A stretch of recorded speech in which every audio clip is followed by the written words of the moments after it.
Alright, let's go for a little drive here. First YouTube video, so don't be too rough on me here. Probably first time since I owned a car has been in weather like this, by the way.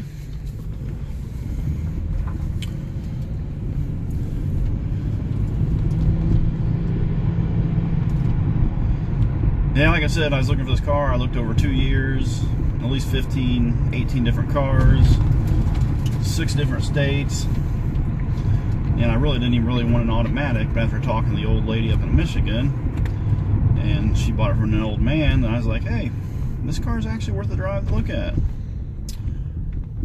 And pretty much I saw it sitting in the garage, and I was like, alright. It's really hard to find a car with all the moldings are just really nice, the paint's nice, the interior's nice, and on top of that, it's had a bunch of maintenance work done on it as well. So, what I consider have all three, which is really kind of hard to find a lot of times in an older car.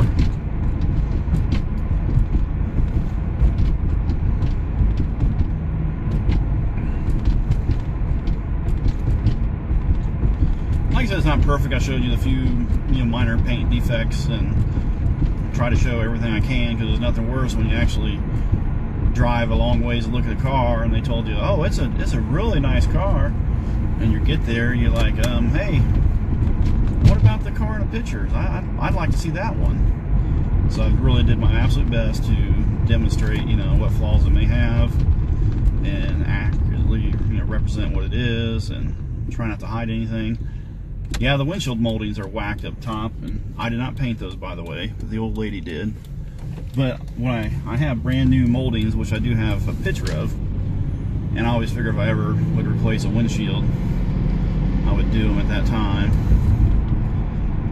Because sometimes, once they come off, they don't go back on very well, and you never know how many sets of moldings Toyota's got laying around.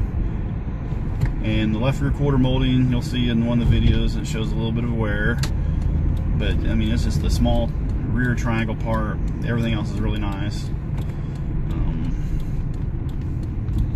We only really drive the car on nice days. For the most part, it's a garage queen, and it's just a nice, luxury touring vehicle that Toyota made. I never really considered them a sports car, but they're just a nice driving, comfortable. I like the seating arrangements. And I like this has what they call shadow gray interior, which they didn't make a lot of them, and this is 92. I think there's only around 1,200 ballpark range they made in 1992. Like I said, it does have the 5-spoke wheels. There's no tires on them. The wheels could use a repaint, but they're the 16-inch 5-spoke wheels.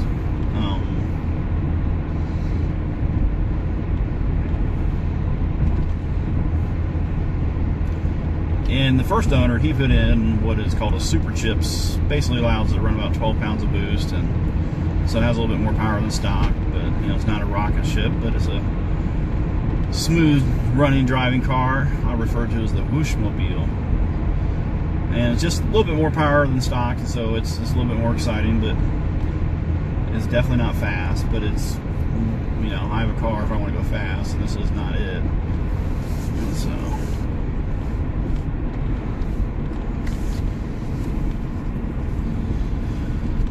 there's Barney Fife over there looking at us. You probably said, that is the nicest looking car I've seen drive by all day, and I've been waiting here all day.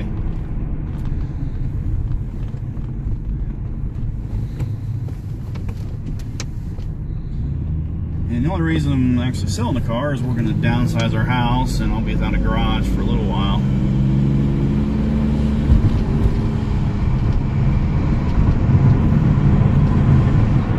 And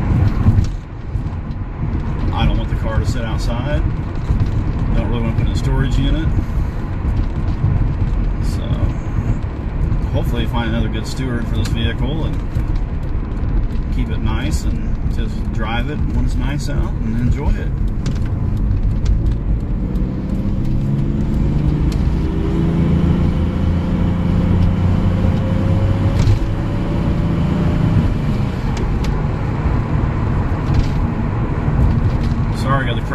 roads here. Now the tires are really old. They're a little dry, a little noisy.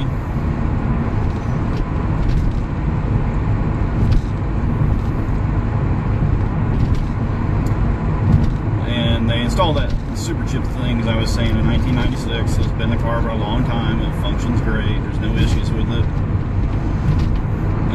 Stock turbo, stock exhaust. It does have a Can-In filter.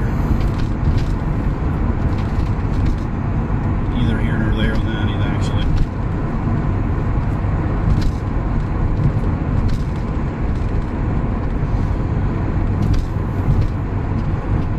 We actually like to take the top out and go for a cruise on a summer evening.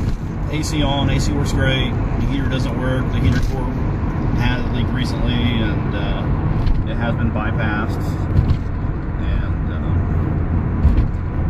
And that's about the one negative. But rarely do we take it out on a day like today, especially because the roads are all wet and yucky, and needs a big wash after that.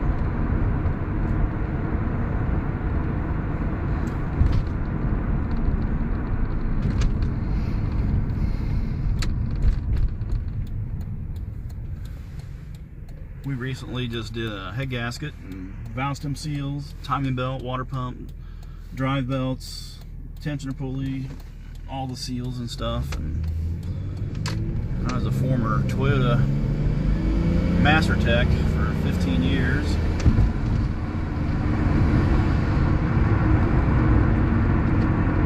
So, and I performed all the work myself.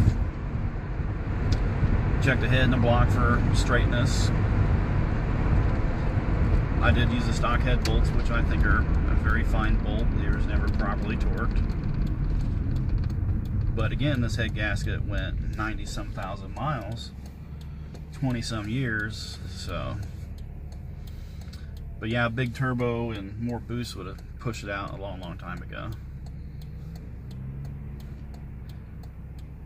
I mean, the steering wheel's nice. I mean, everything's nice. The radio does not work on one channel, I believe. There it went. I really don't listen to radio too much. Oh, the power antenna works fine. And the fog light has been changed, so you can run a fog lights when you want, but it does shut off with the you shut the car off like the factory headlights. So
it does have minor vibration with braking. A lot of people may possibly upgrade the brakes or go bigger rotors or do some different odds and ends. I think this car stock's pretty fine.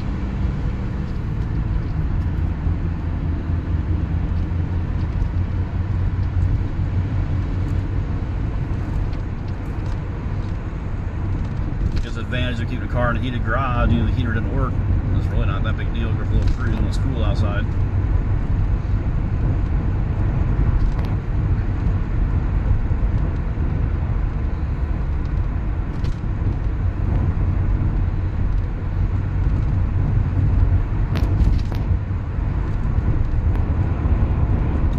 And anything I may have missed talking about in the video, I'll try to make sure it's all in the pictures, and so.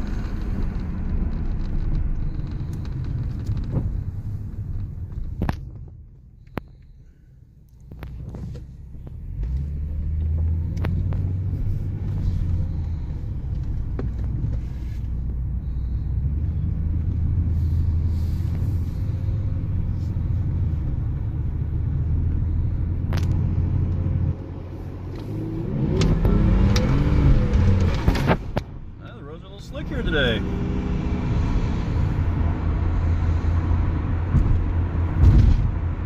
That's a drawback when 30-degree roads and old summer-only tires, because rarely does it ever break the tires loose. I'll be honest with you.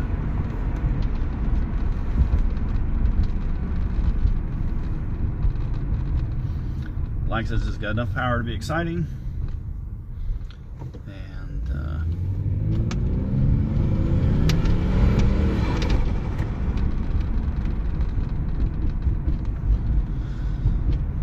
that's all I know. That's all I got to say about that, anyway.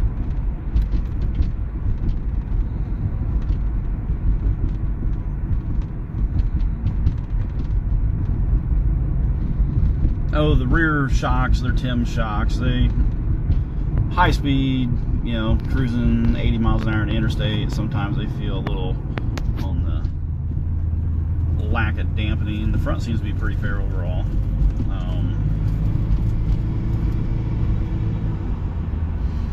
It never really bothered me much enough to worry about changing it.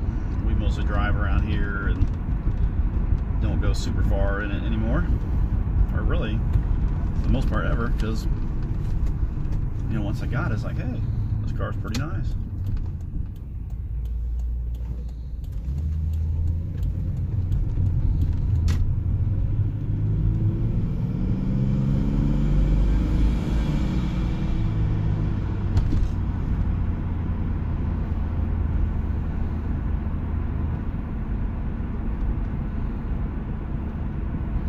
But I don't think there's any rust in the car.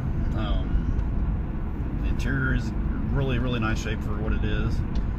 No rips and tears. I tried to show the video of the wear on the seats, and the back seats, they are a little hard, but they are not cracked or anything like that. And that once again shows it's mostly been, you know, garage kept. I was probably the youngest owner that had it.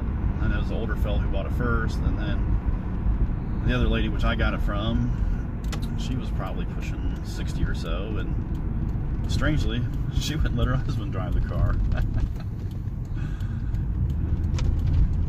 So I'm kind of conversely bad. Kind of bought it for my wife, and more I was like, sorry about that, honey.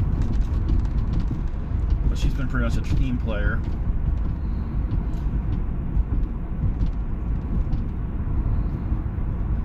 It is a little noisy on this road. A lot of these roads I've driven on today are a lot of expansion joint type of stuff, and not my favorite roads. Appreciate your time. Hopefully someone will be as happy with this car as I've been with it. Sometimes life choices will make you choose between things you never thought you'd choose from. Pretty much when I buy a vehicle, I pretty well keep it forever. That's actually about true. I got our 98 Land Cruiser in 03, and it's still a great vehicle. So, anyway, thanks folks. Enjoy your day, and thanks for your time.